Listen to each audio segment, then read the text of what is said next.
है। तृतीय अनुसूची, इसमें विभिन्न पदाधिकारियों, मंत्री, उच्चतम एवं उच्च न्यायालय के न्यायाधीशों द्वारा पद ग्रहण के समय ली जाने वाली शपथ का उल्लेख है। चौथी अनुसूची, इसमें विभिन्न राज्यों तथा संघीय क्षेत्रों की राज्यसभा में प्रतिनिधित्व का विवरण दिया गया है। पांचवी अनुसूची, इसमें विभिन्न अनुसूचित क्षेत्रों और अनुसूचित जनजाति के प्रशासन और नियंत्रण के बारे में उल्लेख है।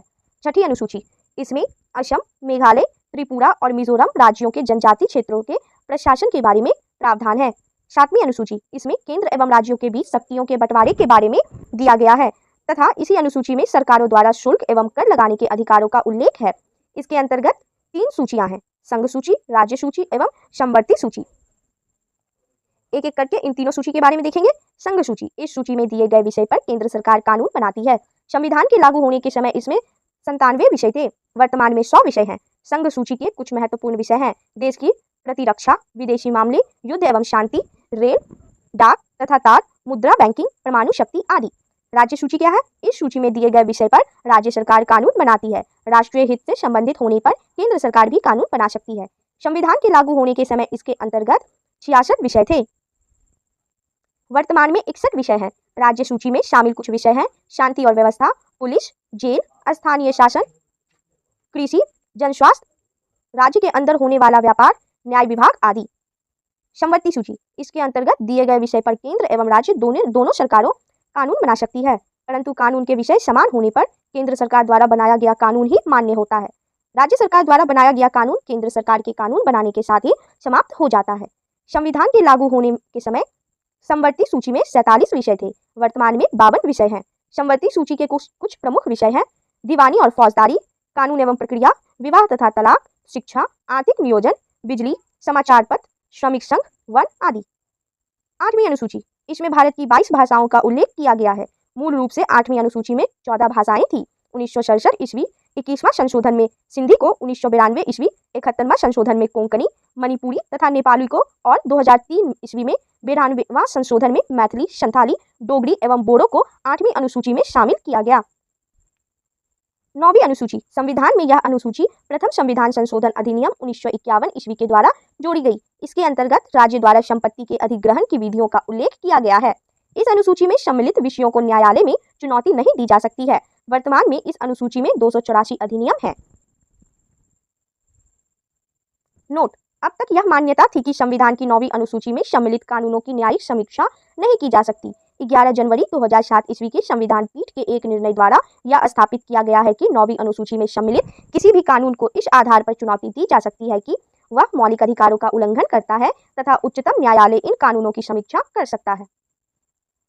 10वीं अनुसूची, यह संविधान में 52वें संशोधन 1985 ईस्वी के द्वारा जोड़ी गई है। इसमें दल बदल से संबंधित प्रावधानों का उल्लेख है।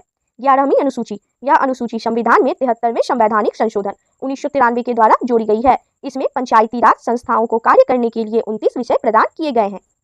12वीं अनुसूची, यह अनुसूची संविधान में 74वें संवैधानिक संशोधन 1993 के द्वारा जोड़ी गई है। इसमें शहरी क्षेत्र की स्थानीय स्वशासन संस्थाओं को कार्य करने के लिए 18 विषय प्रदान किए गए हैं।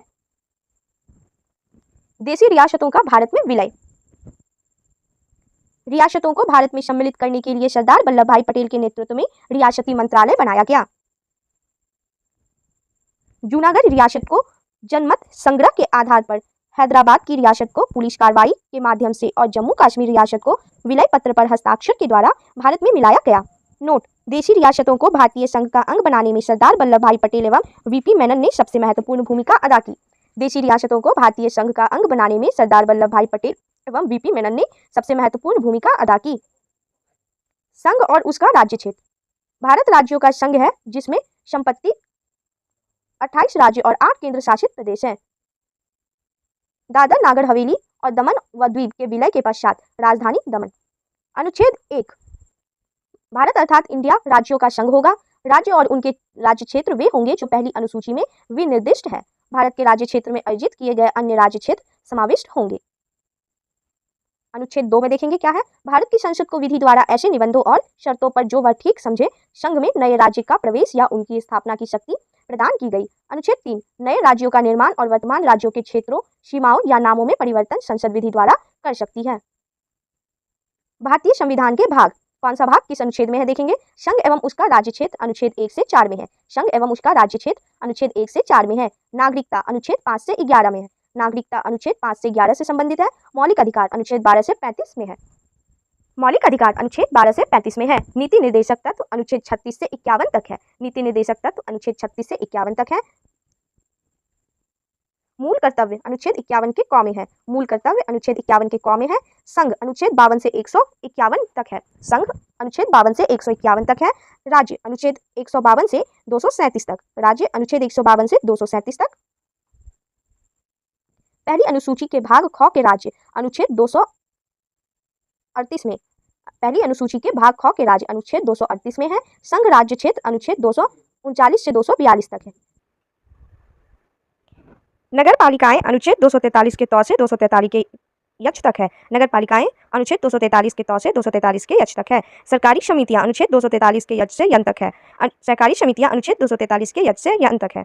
अनुसूचित और जनजातीय क्षेत्र अनुच्छेद 244 और 244 के क में है। अनुसूचित और जनजातीय क्षेत्र अनुच्छेद 244 और 244 के क में है। संघ और राज्यों के बीच संबंध अनुच्छेद 245 से 263 तक है।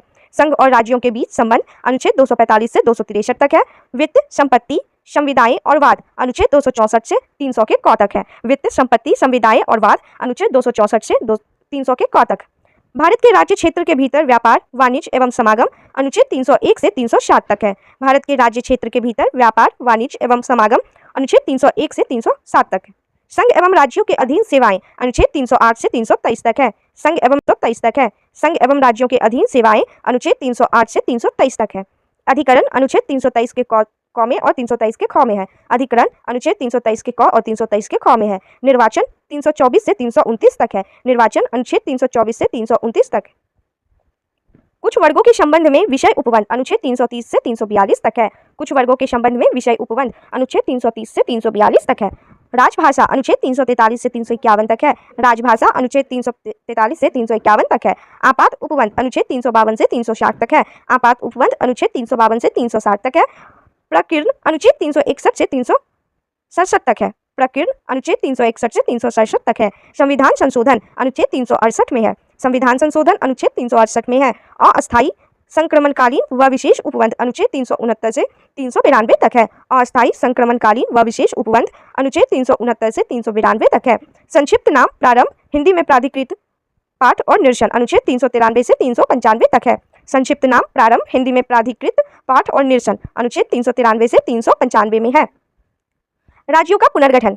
नए राज्यों का गठन वर्ष देखेंगे। राज्य और उनके गठन वर्ष। आंध्र प्रदेश का गठन हुआ था 1 अक्टूबर 1953 में। आंध्र प्रदेश का गठन हुआ था 1 अक्टूबर 1953 में। महाराष्ट्र का गठन हुआ था 1 मई 1960 में। महाराष्ट्र का गठन हुआ था 1 मई 1960 को। गुजरात का गठन हुआ था 1 मई 1960 में। गुजरात का गठन हुआ 1 मई 1960 में। नागालैंड का गठन हुआ 1 दिसंबर 1963 में। नागालैंड का गठन हुआ 1 दिसंबर 1963 में। हरियाणा का गठन हुआ 1 नवंबर 1966 में। हरियाणा का गठन हुआ 1 नवंबर 1966 में। हिमाचल प्रदेश का गठन हुआ 25 जनवरी 1971 में। हिमाचल प्रदेश का गठन हुआ 25 जनवरी 1971 में। मेघालय का गठन हुआ 21 जनवरी 1972 में। मेघालय का गठन हुआ 21 जनवरी 1972 में। मणिपुर का गठन हुआ 21 जनवरी 1972 में। मणिपुर का गठन हुआ 21 जनवरी 1972 में। त्रिपुरा का गठन हुआ 21 जनवरी 1972 में। त्रिपुरा का गठन हुआ 21 जनवरी 1972 में। सिक्किम का गठन हुआ 26 अप्रैल 1975 में। सिक्किम का गठन हुआ 26 अप्रैल 1975 में। मिजोरम का गठन हुआ 20 फरवरी 1987 में। मिजोरम का गठन हुआ 20 फरवरी 1987 में। अरुणाचल प्रदेश का गठन हुआ 20 फरवरी 1987 को। अरुणाचल प्रदेश का गठन हुआ 20 फरवरी 1987 को। गोवा 25वां राज्य हुआ, इसका गठन हुआ 30 मई 1987 में। गोवा 25वां राज्य बना, इसका गठन हुआ 30 मई 1987 को। छत्तीसगढ़ 26वां राज्य है, इसका गठन हुआ 1 नवंबर 2000 को। छत्तीसगढ़ 26वां राज्य बना, इसका गठन हुआ 1 नवंबर 2000 को। उत्तराखंड 27वां राज्य बना, इसका गठन हुआ 9 नवंबर 2000 को। उत्तराखंड 27वां राज्य बना, इसका गठन हुआ 9 नवंबर 2000 को। झारखंड 28वां राज्य बना, इसका गठन हुआ 15 नवंबर 2000 को। झारखंड 28वां राज्य बना, इसका गठन हुआ 15 नवंबर 2000 को। तेलंगाना 29वां राज्य बना, इसका गठन हुआ 2 जून 2014 को। तेलंगाना जो 29वां राज्य है, इसका गठन हुआ 2 जून 2014 को। भाषा के आधार पर राज्यों का पुनर्गठन उचित है या नहीं, इसकी जांच के लिए संविधान सभा के अध्यक्ष राजेंद्र प्रसाद ने इलाहाबाद उच्च न्यायालय के अवकाश प्राप्त न्यायाधीश S.K. धर की अध्यक्षता में एक 4 सदस्यीय आयोग की नियुक्ति की। इस आयोग ने भाषा के आधार पर राज्यों के पुनर्गठन का विरोध किया और प्रशासनिक सुविधा के आधार पर राज्यों के पुनर्गठन का समर्थन किया। धर आयोग के निर्णयों की परीक्षा करने के लिए कांग्रेस कार्य समिति ने अपने जयपुर अधिवेशन में जवाहरलाल नेहरू, वल्लभ भाई पटेल और पट्टाभी सितार मैया की एक समिति का गठन किया। इस समिति ने भाषाई आधार पर राज्यों के पुनर्गठन की मांग को खारिज कर दिया। नेहरू, पटेल एवं सितार मैया जेवीपी समिति की रिपोर्ट के बाद मद्रास राज्य के तेलुगु भाषियों ने पोटी श्री रामुल्लू के नेतृत्व में आंदोलन प्रारंभ हुआ। 58 दिन के आमरण अनशन के बाद 15 दिसंबर 1952 ईस्वी को रामुल्लू की मृत्यु हो गई। रामुल्लू की मृत्यु के बाद प्रधानमंत्री नेहरू ने तेलुगु भाषियों के लिए पृथक आंध्र प्रदेश के गठन की घोषणा कर दी। 1 अक्टूबर 1953 ईस्वी को आंध्र प्रदेश राज्य का गठन हो गया। यह राज्य स्वतंत्र भारत में भाषा के आधार पर गठित होने वाला पहला राज्य था। उस समय आंध्र प्रदेश की राजधानी कर्नूल थी। राज्य पुनर्गठन आयोग के अध्यक्ष फजल अली थे। इसके अन्य सदस्य पंडित हृदयनाथ कुंजरू और सरदार के.एम. पनिक्का थे। राज्य पुनर्गठन अधिनियम जुलाई 1956 ईस्वी में पास किया गया। इसके अनुसार भारत में 14 राज्य एवं 6 केंद्र शासित प्रदेश स्थापित किए गए। राज्य पुनर्गठन आयोग 1953 में गठित हुआ था। नवंबर 1954 ईस्वी को फ्रांस की सरकार ने अपनी सभी बस्तियां पौंडीचेरी, यनाम, चंद्रनगर और केरिकल को भारत को सौंप दिया। 28 मई 1956 को इस संबंध में संधि पर हस्ताक्षर हो गए। इसके बाद इन सभी को मिलाकर पौंडीचेरी संघ राज्य क्षेत्र का गठन किया गया। भारत सरकार ने 18 दिसंबर 1961 ईस्वी को गोवा, दमन व द्वीप की मुक्ति के लिए पुर्तगालियों के विरुद्ध कार्रवाई की और उन पर पूर्ण अधिकार कर लिया। 12वें संविधान संशोधन द्वारा गोवा, दमन व द्वीप को प्रथम परिशिष्ट में शामिल करके भारत का अभिन्न अंग बना दिया गया। वर्तमान समय में भारत में 28 राज्य एवं 8 संघ राज्य क्षेत्र हैं। इन्हें ही संविधान की प्रथम अनुसूची में शामिल किया गया है। क्षेत्रीय परिषद। भारत में 5 क्षेत्रीय परिषद हैं। इनका गठन राष्ट्रपति के द्वारा किया जाता है और केंद्रीय गृह मंत्री या राष्ट्रपति द्वारा मनोनीत केंद्रीय मंत्री क्षेत्रीय परिषद का अध्यक्ष होता है। संबंधित राज्यों के मुख्यमंत्री उपाध्यक्ष होते हैं, जो प्रतिवर्ष बदलते रहते हैं। यह केंद्र राज्य संबंधों को सुधारने में महत्वपूर्ण भूमिका निभाती है। क्षेत्रीय परिषद को 1956 ईस्वी के राज्य पुनर्गठन अधिनियम के तहत स्थापित किया गया था। अतः ये संविधिक निकाय है, किंतु ये संवैधानिक निकाय नहीं है। उत्तरी क्षेत्रीय परिषद। पंजाब, हरियाणा, हिमाचल प्रदेश, राजस्थान, जम्मू कश्मीर, लद्दाख, चंडीगढ़ एवं दिल्ली, यह सभी उत्तरी क्षेत्रीय परिषद है। मध्य क्षेत्रीय परिषद कौन कौन सा है? उत्तर प्रदेश, मध्य प्रदेश, उत्तराखंड एवं छत्तीसगढ़।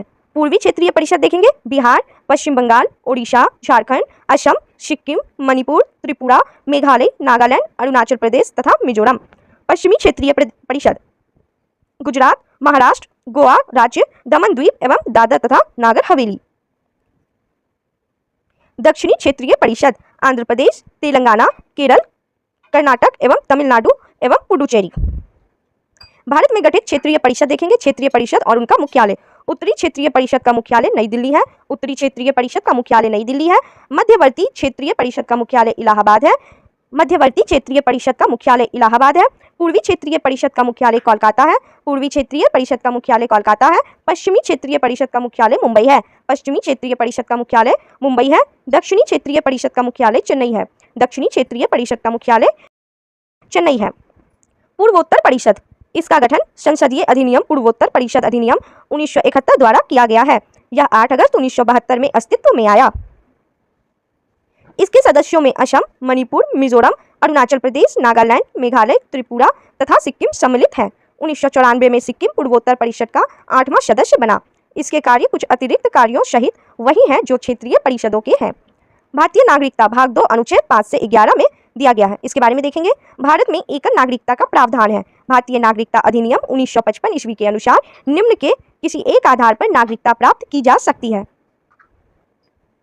जन्म से, प्रत्येक व्यक्ति जिसका जन्म संविधान लागू होने अर्थात 26 जनवरी 1950 ईस्वी को या उसके पश्चात भारत में हुआ हो, वह जन्म से भारत का नागरिक होगा। अपवाद, राजनयिकों के बच्चे, विदेशियों के बच्चे। दूसरा है वंश परंपरा द्वारा नागरिकता। भारत के बाहर अन्य देश में 26 जनवरी 1950 ईस्वी के पश्चात जन्म लेने वाला व्यक्ति भारत का नागरिक माना जाएगा यदि उसके जन्म के समय उसके माता पिता में से कोई भारत का नागरिक हो। नोट, माता की नागरिकता के आधार पर विदेश में जन्म लेने वाले को नागरिकता प्रदान करने का प्रावधान नागरिकता संशोधन अधिनियम 1992 द्वारा किया गया है। माता की नागरिकता के आधार पर विदेश में जन्म लेने वाले को नागरिकता प्रदान करने का प्रावधान नागरिकता संशोधन अधिनियम 1992 द्वारा किया गया है। तीसरा है देशीयकरण द्वारा नागरिकता। भारत सरकार के देशीयकरण का प्रमाण पत्र प्राप्त कर भारत की नागरिकता प्राप्त की जा सकती है। चौथा है पंजीकरण द्वारा नागरिकता। निम्नलिखित वर्गों में आने वाले लोग पंजीकरण के द्वारा भारत की नागरिकता प्राप्त कर सकते हैं। वे व्यक्ति जो पंजीकरण प्रार्थना पत्र देने की तिथि से 6 माह पूर्व से भारत में रह रहे हो। वे भारतीय जो अविभाज्य भारत से बाहर किसी देश में निवास कर रहे हो। वे स्त्रियां जो भारतीयों से विवाह कर चुकी हैं या भविष्य में विवाह करेंगी। भारतीय नागरिकों के नाबालिग बच्चे, राष्ट्रमंडलीय देशों के नागरिक जो भारत में रहते हों या भारत सरकार की नौकरी कर रहे हों, आवेदन पत्र देकर भारत की नागरिकता प्राप्त कर सकते हैं। 5वां है भूमि विस्तार द्वारा। यदि किसी नए भूभाग को भारत में शामिल किया जाता है तो उस क्षेत्र में निवास करने वाले व्यक्तियों को स्वतः भारत की नागरिकता प्राप्त हो जाती है। भारतीय नागरिकता संशोधन अधिनियम 1986। इस अधिनियम के आधार पर भारतीय नागरिकता संशोधन अधिनियम 1955 में निम्न संशोधन किए गए हैं। चलिए अब एक एक करके देखेंगे कि इसमें क्या क्या संशोधन किए गए हैं। पहला है, अब भारत में जन्मे केवल उस व्यक्ति को ही नागरिकता प्रदान की जाएगी जिसके माता पिता में से एक भारत का नागरिक हो। दूसरा है, जो व्यक्ति पंजीकरण के माध्यम से भारतीय नागरिकता प्राप्त करना चाहते हैं उन्हें अब भारत में कम से कम 5 वर्षों तक निवास करना होगा। पहले यह अवधि 6 माह की थी। तीसरा है, देशीयकरण द्वारा नागरिकता तभी प्रदान की जाएगी जबकि संबंधित व्यक्ति कम से कम 10 वर्षों तक भारत में रह चुका हो। पहले यह अवधि 5 वर्ष थी। नागरिकता संशोधन अधिनियम 1986 ईस्वी जम्मू कश्मीर व असम सहित भारत के सभी राज्यों पर लागू होगा। भारतीय नागरिकता का अंत। भारतीय नागरिकता का अंत निम्न प्रकार से हो सकता है। पहला है, नागरिकता का परित्याग करने से। दूसरा, किसी अन्य देश की नागरिकता स्वीकार कर लेने पर। और तीसरा, सरकार द्वारा नागरिकता छीनने पर। जम्मू कश्मीर राज्य के विधानमंडल को निम्न विषयों के संबंध में राज्य में अस्थायी रूप से निवास करने वाले व्यक्तियों को अधिकार तथा विशेषाधिकार प्रदान करने की शक्ति प्रदान की गई है। राज्य के अधीन नियोजन के संबंध में, राज्य में अचल संपत्ति के अर्जन के संबंध में, राज्य में अस्थायी रूप से बस जाने के संबंध में, छात्रवृत्तियां अथवा इसी प्रकार की सहायता जो राज्य सरकार प्रदान करे। अब देखेंगे मौलिक अधिकार के बारे में। इसे संयुक्त राज्य अमेरिका के संविधान से लिया गया है। इसका वर्णन संविधान के भाग 3 में अनुच्छेद 12 से अनुच्छेद 35 तक है। संविधान के भाग 3 को भारत का अधिकार पत्र मैग्ना कार्टा कहा जाता है। इसे मूल अधिकारों का जन्मदाता भी कहा जाता है। नोट, मैग्ना कार्टा एक फ्रांसीसी शब्द है। मैग्ना कार्टा एक फ्रांसीसी शब्द है। मौलिक अधिकारों में संशोधन हो सकता है एवं राष्ट्रीय आपात के दौरान अनुच्छेद 352 जीवन एवं व्यक्तिगत स्वतंत्रता के अधिकार को छोड़कर अन्य मौलिक अधिकारों को स्थगित किया जा सकता है। ये असीमित नहीं है लेकिन वाद योग्य होते हैं। राज्य उन पर युक्तियुक्त प्रतिबंध लगा सकता है। प्रतिबंध का कारण उचित है या नहीं इसका निर्णय अदालत करती है। मौलिक अधिकारों की सुरक्षा के लिए व्यक्ति उच्च न्यायालय अनुच्छेद 226 के अंतर्गत एवं उच्चतम न्यायालय अनुच्छेद 32 के अंतर्गत के तहत जा सकता है। पीड़ित व्यक्ति सीधे उच्चतम न्यायालय भी जा सकता है। यह आवश्यक नहीं है कि केवल उच्च न्यायालय के खिलाफ ही वहां अपील को लेकर जाया जाए। मूल संविधान में 7 मौलिक अधिकार थे, लेकिन 44वें संविधान संशोधन 1978 ईस्वी के द्वारा संपत्ति का अधिकार अनुच्छेद 31 एवं 19 के 1 से F को मौलिक अधिकार की सूची से हटाकर इसे संविधान के भाग 12 में अनुच्छेद 300 के क के अंतर्गत कानूनी अधिकार के रूप में रखा गया है। नोट, 1931 ईस्वी में कराची अधिवेशन अध्यक्ष थे सरदार वल्लभ भाई पटेल में कांग्रेस ने घोषणा पत्र पर मूल अधिकारों की मांग की। मूल अधिकारों का प्रारूप जवाहरलाल नेहरू ने बनाया था। 1931 ईस्वी में कराची अधिवेशन जिसके अध्यक्ष सरदार वल्लभ भाई पटेल थे, इस अधिवेशन में कांग्रेस ने घोषणा पत्र के मूल अधिकारों की मांग की। मूल अधिकारों का प्रारूप जवाहरलाल नेहरू ने बनाया था। मौलिक अधिकार। क्षमता या समानता का अधिकार अनुच्छेद 14 से 18 तक है। क्षमता या समानता का अधिकार अनुच्छेद 14 से 18 तक है। स्वतंत्रता का अधिकार अनुच्छेद 19 से 22 तक है। स्वतंत्रता का अधिकार अनुच्छेद 19 से 22 तक है। शोषण के विरुद्ध अधिकार अनुच्छेद 23 से 24 में है। शोषण के विरुद्ध अधिकार अनुच्छेद 23 से 24 में है। धार्मिक स्वतंत्रता का अधिकार अनुच्छेद 25 से 28 तक है। धार्मिक स्वतंत्रता का अधिकार अनुच्छेद 25 से 28 तक है। संस्कृति और शिक्षा संबंधी अधिकार अनुच्छेद 29 से 30 में है। संस्कृति और शिक्षा संबंधी अधिकार अनुच्छेद 29 से 30 में है। और संवैधानिक उपचारों का अधिकार अनुच्छेद 32 में है। संवैधानिक उपचारों का अधिकार अनुच्छेद 32 में है। यह सभी अधिकार मौलिक अधिकार के अंतर्गत आते हैं। चलिए अब इनके बारे में देखेंगे। समता या समानता का अधिकार अनुच्छेद 14 विधि के समक्ष समता। इसका अर्थ है कि राज्य सभी व्यक्तियों के लिए एक समान कानून बनाएगा तथा उन पर एक समान लागू करेगा। अनुच्छेद 15 में है धर्म, नस्ल, जाति, लिंग या जन्म स्थान के आधार पर भेदभाव का निषेध। राज्य के द्वारा धर्म, मूल वंश, जाति, लिंग एवं जन्म स्थान आदि के आधार पर नागरिकों के प्रति जीवन के किसी भी क्षेत्र में भेदभाव नहीं किया जाएगा। अनुच्छेद 16 में है लोक नियोजन के विषय में अवसर की क्षमता। राज्य के अधीन किसी पद पर नियोजन या नियुक्ति से संबंधित विषयों में सभी नागरिकों के लिए अवसर की समानता होगी। अपवाद है अनुसूचित जाति, अनुसूचित जनजाति एवं पिछड़ा वर्ग। अनुच्छेद 17 में है अस्पृश्यता का अंत। अस्पृश्यता के उन्मूलन के लिए इसे दंडनीय अपराध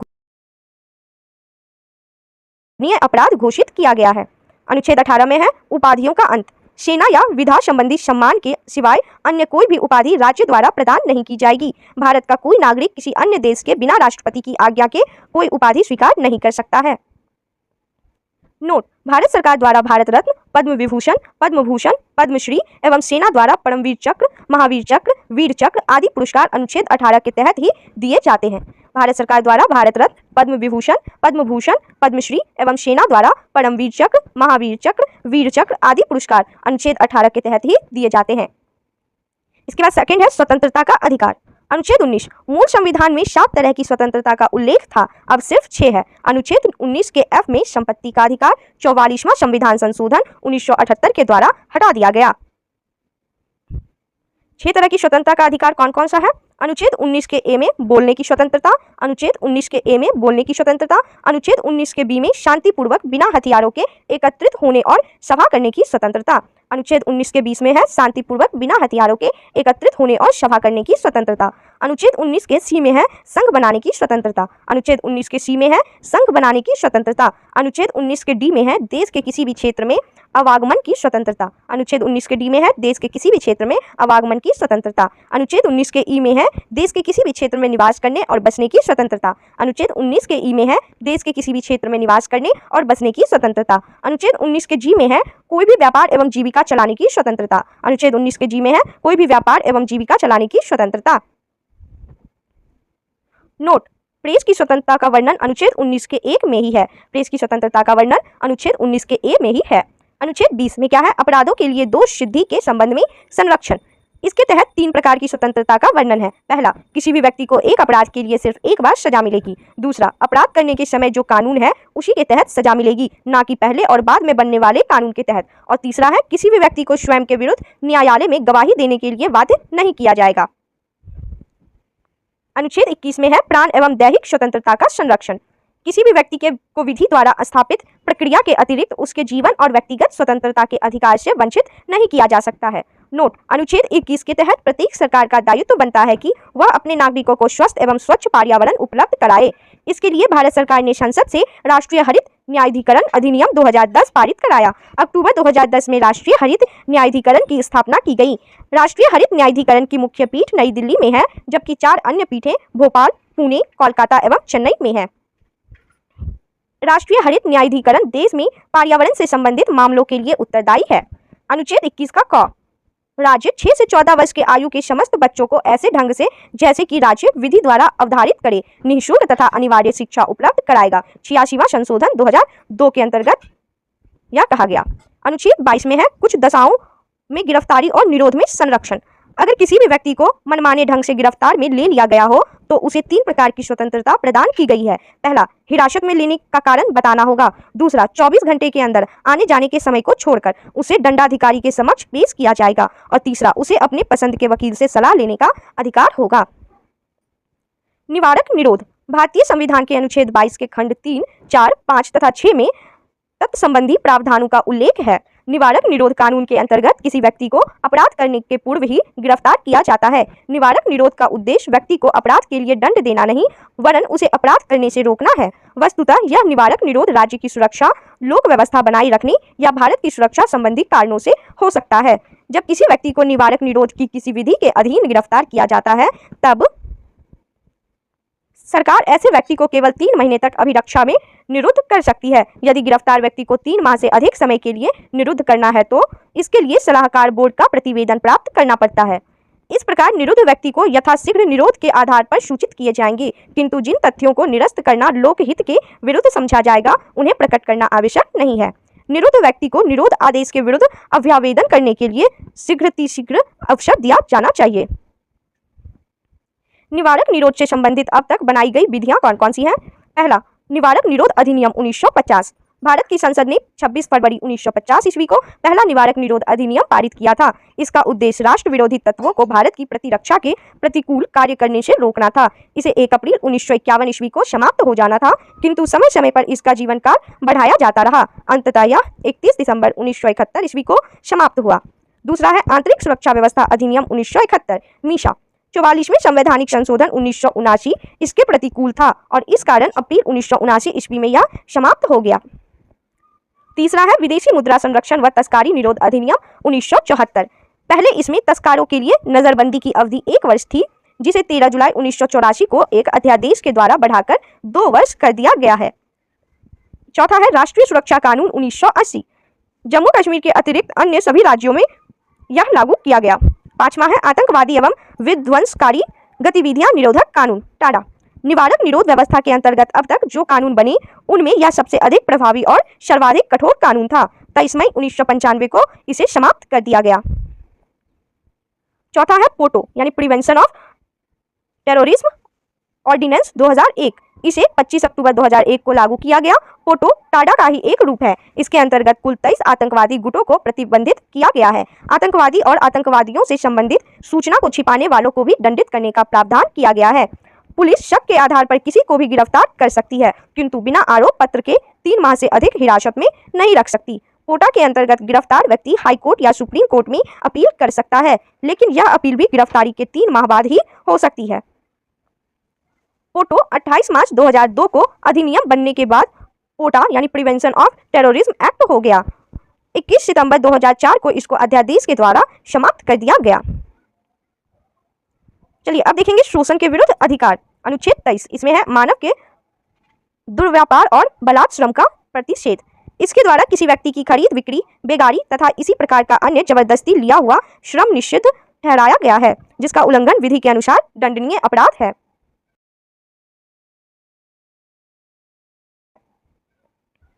नोट, जरूरत पड़ने पर राष्ट्रीय सेवा करने के लिए बाध्य किया जा सकता है। जरूरत पड़ने पर राष्ट्रीय सेवा करने के लिए यह बाध्य किया जा सकता है। अनुच्छेद 24 में है बालकों के नियोजन का प्रतिषेध। 14 वर्ष से कम आयु वाले किसी बच्चों को कारखानों, खानों या अन्य किसी जोखिम भरे काम पर नियुक्त नहीं किया जा सकता है। इसके बाद है धार्मिक स्वतंत्रता का अधिकार। अनुच्छेद 25 में है अंतःकरण की और धार्मिक के अबाध रूप से मानने, आचरण और प्रचार करने की स्वतंत्रता। कोई भी व्यक्ति किसी भी धर्म को मान सकता है और उसका प्रचार प्रसार कर सकता है। अनुच्छेद 26 में है धार्मिक कार्यों के प्रबंध की स्वतंत्रता। व्यक्ति को अपने धर्म के लिए संस्थाओं की स्थापना व पोषण करने, विधि सम्मत संपत्ति के अर्जन, स्वामित्व व प्रशासन का अधिकार है। अनुच्छेद 27 राज्य किसी भी व्यक्ति को ऐसे कर देने के लिए बाध्य नहीं कर सकता है जिसकी आय किसी विशेष धर्म अथवा धार्मिक संप्रदाय की उन्नति या पोषण में व्यय करने के लिए विशेष रूप से निश्चित कर दी गई है। अनुच्छेद 28 में है राज्य विधि से पूर्णतः पोषित किसी शिक्षा संस्था में कोई धार्मिक शिक्षा नहीं दी जाएगी। ऐसे शिक्षण संस्थान अपने विद्यार्थियों को किसी धार्मिक अनुष्ठान में भाग लेने या किसी धर्मोपदेश को बलात् सुनने हेतु बाध्य नहीं कर सकते। इसके बाद है संस्कृति एवं शिक्षा संबंधी अधिकार। अनुच्छेद 29 में अल्पसंख्यक वर्गों के हितों का संरक्षण है। कोई भी अल्पसंख्यक वर्ग अपनी भाषा, लिपि और संस्कृति को सुरक्षित रख सकता है और केवल भाषा, जाति, धर्म और संस्कृति के आधार पर उसे किसी भी सरकारी शैक्षिक संस्था में प्रवेश से नहीं रोका जाएगा।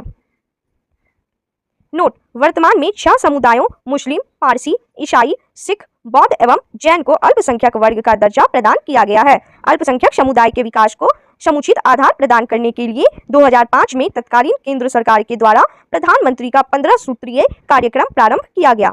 एक बार फिर से देखेंगे, वर्तमान में 6 समुदायों मुस्लिम, पारसी, ईसाई, सिख, बौद्ध एवं जैन को अल्पसंख्यक वर्गों का दर्जा प्रदान किया गया। अल्पसंख्यक समुदाय के विकास को समुचित आधार प्रदान करने के लिए 2005 में तत्कालीन केंद्र सरकार के द्वारा प्रधानमंत्री का 15 सूत्रीय कार्यक्रम प्रारंभ किया गया। अनुच्छेद 30 में है शिक्षा संस्थाओं की स्थापना और प्रशासन करने का अल्पसंख्यक वर्गों का अधिकार। कोई भी अल्पसंख्यक वर्ग अपनी पसंद या शैक्षणिक संस्था चला सकता है और सरकार उसे अनुदान देने में किसी भी तरह का भेदभाव नहीं करेगी। संवैधानिक उपचारों का अधिकार। संवैधानिक उपचारों के अधिकार को डॉक्टर भीमराव अंबेडकर ने संविधान की आत्मा कहा है। अनुच्छेद 32 में इसके अंतर्गत मौलिक अधिकारों को अप्रवर्तित कराने के लिए समुचित कार्यवाहियों द्वारा उच्चतम न्यायालय में आवेदन करने का अधिकार प्रदान किया गया है। इस संदर्भ में सर्वोच्च न्यायालय को 5 तरह के क्षमादेश यानी रिट निकालने की शक्ति प्रदान की गई है। पहला, बंदी प्रत्यक्षीकरण हैबिस कॉर्पस। दूसरा, परमादेश यानी मैंडेमस। तीसरा, प्रतिषेध लेख प्रोहिबिशन। चौथा, उत्प्रेषण सर्ट्योरेरी। पांचवा, अधिकार परीक्षा लेख क्यू वारंटो। एक एक करके इन सभी के बारे में देखेंगे। बंदी प्रत्यक्षीकरण, यह उस व्यक्ति की प्रार्थना पर जारी किया जाता है जो यह समझता है कि उसे अवैध रूप से बंदी बनाया गया है। इसके द्वारा न्यायालय बंदीकरण करने वाले अधिकारी को आदेश देता है कि वह बंदी बनाए गए व्यक्ति को निश्चित स्थान और निश्चित समय के अंदर उपस्थित करे, जिससे न्यायालय बंदी बनाए जाने के कारणों पर विचार कर सके। दूसरा है परमादेश। परमादेश का लेख उस समय जारी किया जाता है जब कोई पदाधिकारी अपने सार्वजनिक कर्तव्य का निर्वाह नहीं करता है। इस प्रकार के आज्ञा पत्र के आधार पर पदाधिकारी को उसके कर्तव्य का पालन करने का आदेश जारी किया जाता है। तीसरा है प्रतिषेध लेख। यह आज्ञा पत्र सर्वोच्च न्यायालय तथा उच्च न्यायालयों द्वारा निम्न न्यायालयों व अर्ध न्यायिक न्यायाधिकरणों को जारी करते हुए आदेश दिया जाता है कि इस मामले में अपने यहाँ कार्यवाही न करें, क्योंकि यह मामला उनके अधिकार क्षेत्र के बाहर है। चौथा है उत्प्रेषण। इसके द्वारा अधीनस्थ न्यायालयों को यह निर्देश दिया जाता है कि वे अपने पास लंबित मुकदमों के न्याय निर्णयन के लिए उसे वरिष्ठ न्यायालय को भेजें। पांचवा है अधिकार परीक्षा लेख। जब कोई व्यक्ति ऐसे पदाधिकारी के रूप में कार्य करने लगता है जिसके रूप में कार्य करने का उसे वैधानिक रूप से अधिकार नहीं है, तो न्यायालय अधिकार परीक्षा के आदेश के द्वारा उस व्यक्ति से पूछता है कि किस अधिकार के से कार्य कर रहा है, और जब तक वह इस बात का संतोषजनक उत्तर नहीं देता वह कार्य नहीं कर सकता है। अब देखेंगे मौलिक अधिकार में संशोधन। गोलकनाथ बनाम पंजाब राज्य 1967 के निर्णय से पूर्व दिए गए निर्णयों में यह निर्धारित किया गया था कि संविधान के किसी भी भाग में संशोधन किया जा सकता है जिसमें अनुच्छेद 368 एवं मूल अधिकार को शामिल किया गया था। सर्वोच्च न्यायालय ने गोलकनाथ बनाम पंजाब राज्यवाद 1967 में के निर्णय में अनुच्छेद 368 में निर्धारित प्रक्रिया के माध्यम से मूल अधिकारों में संशोधन पर रोक लगा दी, अर्थात संसद मूल अधिकारों में संशोधन नहीं कर सकती है। 24वें संविधान संशोधन 1971 में के द्वारा अनुच्छेद 13 और 368 में संशोधन किया गया तथा यह निर्धारित किया गया कि अनुच्छेद 368 में दी गई प्रक्रिया द्वारा मूल अधिकारों में संशोधन किया जा सकता है। केशवानंद भारती बनाम केरल राज्यवाद के निर्णय में इस प्रकार के संशोधन को विधि मान्यता प्रदान की गई, अर्थात लोकनाथ बनाम पंजाब राज्य के निर्णय को निरस्त कर दिया गया। 42वें संविधान संशोधन 1976 के द्वारा अनुच्छेद 368 में खंड 4 और 5 जोड़े गए तथा यह व्यवस्था की गई कि इस प्रकार किए गए संशोधन को किसी न्यायालय में प्रश्नगत नहीं किया जा सकता है। मिनर्वा मिल्स बनाम भारत संघ 1980 के निर्णय के द्वारा यह निर्धारित किया गया कि संविधान के आधारभूत लक्षणों की रक्षा करने का अधिकार न्यायालय को है और न्यायालय इस आधार पर किसी भी संशोधन का पुनरावलोकन कर सकता है। इसके द्वारा 42वें संविधान संशोधन द्वारा की गई व्यवस्था को भी समाप्त कर दिया गया। राज्य के नीति निदेशक सिद्धांत। राज्य के नीति निदेशक सिद्धांत का वर्णन संविधान के भाग 4 में अनुच्छेद 36 से 51 तक किया गया है। इसकी प्रेरणा आयरलैंड के संविधान से मिली है। इसे न्यायालय द्वारा लागू नहीं किया जा सकता, यानी इसे वैधानिक शक्ति प्राप्त नहीं है, किंतु फिर भी इस भाग में अधिकाधिक तत्व देश के शासन में मूलभूत है और विधि बनाने में इन तत्वों को लागू करना राज्य का कर्तव्य होगा। यानी भारतीय संविधान के अनुसार राज्य का नीति निदेशक तत्व शासन के लिए आधारभूत है। नोट: भारत सरकार अधिनियम 1935 में अंतर्विष्ट अनुदेश प्रपत्र इंस्ट्रूमेंट ऑफ इंस्ट्रक्शन को वर्ष 1950 में संविधान में राज्य के नीति निदेशक तत्व के रूप में समाविष्ट किया गया है। भारत सरकार अधिनियम 1935 में अंतर्विष्ट अनुदेश प्रपत्र इंस्ट्रूमेंट ऑफ इंस्ट्रक्शन को वर्ष 1950 में संविधान में राज्य के नीति निदेशक तत्व के रूप में समाविष्ट किया गया है। भारत के संविधान में कल्याणकारी राज्य की संकल्पना का समावेश राज्य की नीति निदेशक तत्वों में किया गया है। कल्याणकारी राज्य का उद्देश्य सामाजिक और आर्थिक प्रजातंत्र की स्थापना करना होता है, यानी सामाजिक और आर्थिक प्रजातंत्र की